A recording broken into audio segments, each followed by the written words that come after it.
உலக மக்களே வணக்கம். என்ன சார் சொல்கிறீங்க? சொல்லுங்கள் சார். பெண்கள் எல்லாம் அரை ஒரே ட்ரெஸ்ஸு போட்டு ஆடினாங்கன்றீங்களா? உண்மைதான். அது நான் சொன்ன பின்னாடி சொல்கிறீங்க சார். உலகம் என்ன சொல்லுதுன்னு உங்களுக்கு தெரியுமா? அமெரிக்காவாக இருக்கட்டும், சீனாவாக இருக்கட்டும், ஜப்பானாக இருக்கட்டும், மலேசியாவாக இருக்கட்டும், உலகத்தில் எத்தனை நாள் இருக்குல்ல, அவங்க என்ன சொல்கிறாங்கட்டா, தம்பி முன்னாடி ட்ரெஸ்ஸு நல்லா தான் இருந்துச்சு,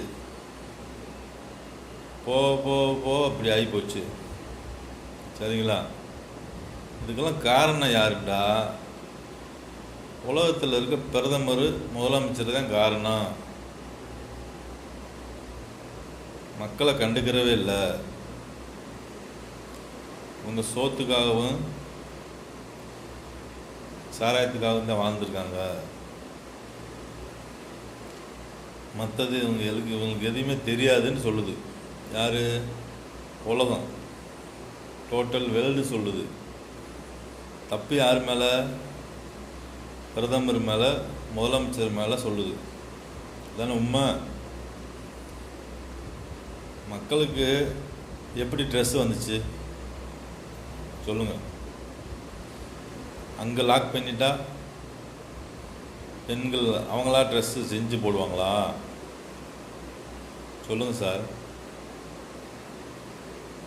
நம்ம ஒரு பெண்களுக்கு ட்ரெஸ்ஸு உருவாக்கணும்டா அது எப்படி உருவாக்கணும்னு நம்ம எத்தனையோ நியூஸ் சொல்கிறீங்களா? ஒரு ட்ரெஸ்ஸும் லோக்கலில் ரெடி பண்ணுறாங்க. அவங்க அட்ரஸ் இருக்குது.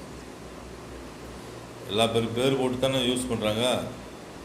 நீங்கள் ஒரு தடவை பிரதமர் சொன்னீங்கடா,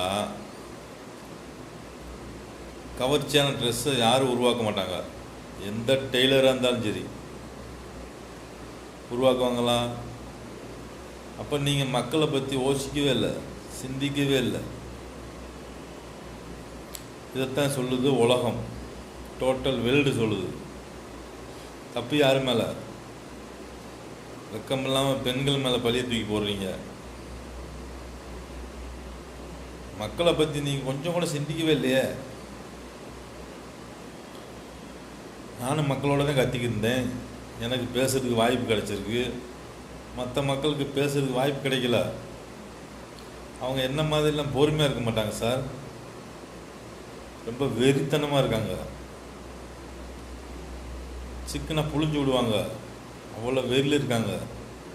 இந்த சட்டம், காவல்துறை, நீதிபதிக்காக பயந்துக்கிட்டு இருக்காங்க.